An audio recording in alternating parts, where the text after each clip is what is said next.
నమస్తే అండి. ఈరోజు వీడియోలో ఎంతో రుచికరమైన అల్లం పచ్చడి ఎలా తయారు చేసుకోవాలో చూద్దాం. ముందుగా అల్లం తీసుకుని శుభ్రంగా కడిగి తడి లేకుండా తుడుచుకొని ఆ తర్వాత ముక్కలుగా తరిగి పక్కన పెట్టుకోవాలి. స్టవ్ పైన బాండీ పెట్టుకుని 2 టేబుల్ స్పూన్ల ధనియాలు, కారానికి తగినన్ని ఎండుమిరపకాయలు, 1 టీ స్పూన్ ఆవాలు, 3/4 టీ స్పూన్ మెంతులు తీసుకోవాలి.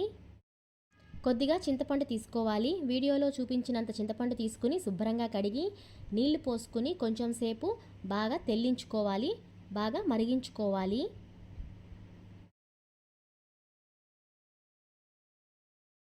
ఇప్పుడు ఈ బాండీలో 1 స్పూన్ నూనె వేసుకోవాలి.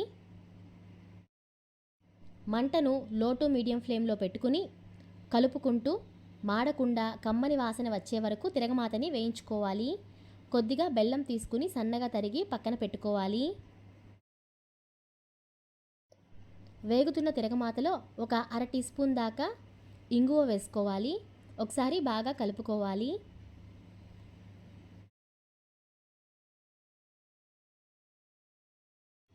తిరగమాత వేగిపోయింది. ఇప్పుడు స్టవ్ ఆపేసుకుని రుచికి తగినంత ఉప్పు వేసుకుని తిరగమాతని చల్లారనివ్వాలి.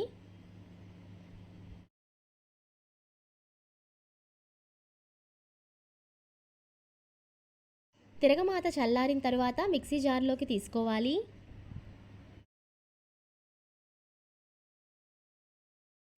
నీళ్ళల్లో చింతపండుని బాగా తెల్లబెట్టుకుని పక్కన పెట్టుకోవాలి. తరిగిన అల్లం ముక్కలు, తురిమిన బెల్లం, మిక్సీ జార్లోకి తీసుకున్న చల్లారిన తిరగమాత. ముందుగా తిరగమాతను మిక్సీలో వేసుకుని మెత్తగా పొడి చేసుకోవాలి. ఇప్పుడు ఇందులో తరిగిన అల్లం ముక్కలు వేసుకుని మిక్సీ చేసుకోవాలి.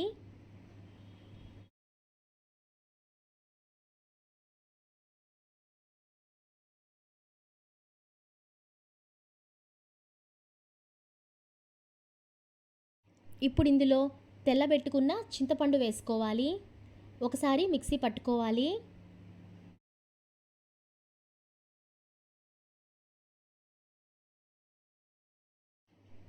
ఈ విధంగా మిక్సీ అయిన తర్వాత ఇందులో బెల్లం తురుము వేసి మళ్ళీ మిక్సీ చేసుకోవాలి. అల్లం పచ్చడి తయారైంది.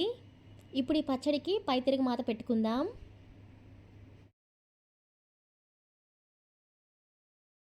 స్టవ్ పై బాండీ పెట్టుకుని 1 టేబుల్ స్పూన్ నూనె వేడి చేసుకుని 1/2 టీ స్పూన్ ఆవాలు, 4 మెంతి గింజలు, 1/2 స్పూన్ ఇంగువ వేసుకుని తిరగమాత వేయించుకోవాలి. తిరగమాత వేగిన తర్వాత మిక్సీ చేసుకున్న అల్లం పచ్చడి వేసుకోవాలి. మంటను లో ఫ్లేమ్లో పెట్టుకుని 1 లేదా 2 నిమిషాల పాటు పచ్చడిని వేయించుకోవాలి. బాగా కలుపుకోవాలి. ఆ తరువాత స్టవ్ ఆపేసుకోవాలి. ఈ పచ్చడి ఇడ్లీ, దోశ, ఉప్మా, పొంగలి, వడ అన్ని టిఫిన్స్లోకి బాగుంటుంది. అలాగే వేడన్నంలో నెయ్యి వేసుకుని తింటే కూడా బాగుంటుంది. ఈ పచ్చడి ఎక్కువ రోజులు నిల్వ ఉంటుంది. ఒక 15 రోజుల పైన నిల్వ ఉంటుంది. ఈ పచ్చడి చేసుకునేటప్పుడు వాడే గిన్నెలకు, గెరిటలకు, అలాగే మిక్సీ జార్కి మన చేతికి తడి లేకుండా, తడి తగలకుండా చేసుకుంటే ఇంకా ఎక్కువ రోజులు నిల్వ ఉంటుంది.